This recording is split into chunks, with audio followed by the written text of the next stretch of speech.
নিজে যদি freedom life enjoy করতে চান এই ডিএক্সএন প্ল্যাটফর্মে মন দিয়ে কাজ করুন, সামনের দিকে এগিয়ে যান, পিছন দিকে তাকাবেন না। কে কি বললো শোনার টাইম নাই, কে কি বলতাছে এগুলো দেখার টাইম নাই, তাদের দিকে তাকাইবেন না। আপনাদের একটাই লক্ষ্য, আমরা সফলতা অর্জন করব, সামনের দিকে এগিয়ে যাব, আমরা পিছন দিকে তাকাইবো না, কারো কথা শুনবো না। তো দেখেন, একটা সফলতা অর্জন করতে গেলে অনেক কিছু স্যাক্রিফাইস করতে হয়। আমরা দেশ থেকে প্রবাসে আসি, এটা কি স্যাক্রিফাইস নয়? আমাদের জাত গোষ্ঠী রক্ত মাংস আত্মীয় স্বজন সবাইকে চাইলে এই প্রবাসে পড়ে আছি, এটা কি ত্যাগ করা নয়? আমাদের এখানে যেহেতু আমরা এত জিনিস, এত অন্তরঙ্গ মানুষ, আত্মীয় স্বজন, আত্মার আত্মীয় সবকিছু ত্যাগ করে এই প্রবাসে পড়ে আছি, এত কিছু ত্যাগ করতে পারতেছি।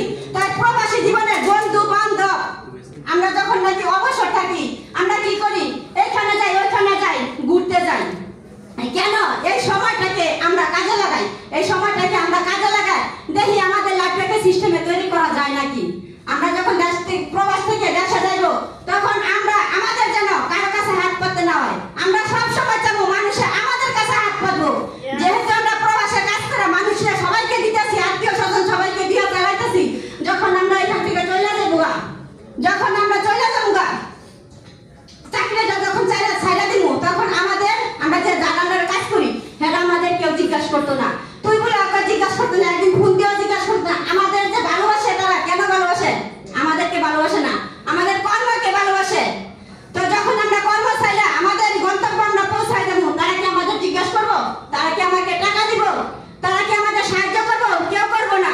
তো এইরকম একটা সিস্টেম তৈরি করেন, যাতে এই দেশ থেকে প্রবাস থেকে যখন দেশে চলে যাবেন, তখন যেন আপনি এইরকম একটা শীতল লাইফ কাটাতে পারেন, যাতে সবাইকে আপনি দিতে পারেন এবং নিজেকে সুস্থ রাখতে পারেন, নিজের ফ্যামিলিকে সুস্থ রাখতে পারেন, সবাইকে যেন আপনি ভালোবাসাও দিতে পারেন এবং সবার কাছে ভালোবাসা পাইবেনও। আর যখন নাকি আপনি ব্যর্থ হইয়া পড়ে যাবেন তখন আপনাকে কেউ ভালোবাসবে না এবং আপনাকে কেউ জিজ্ঞাসা করবো না।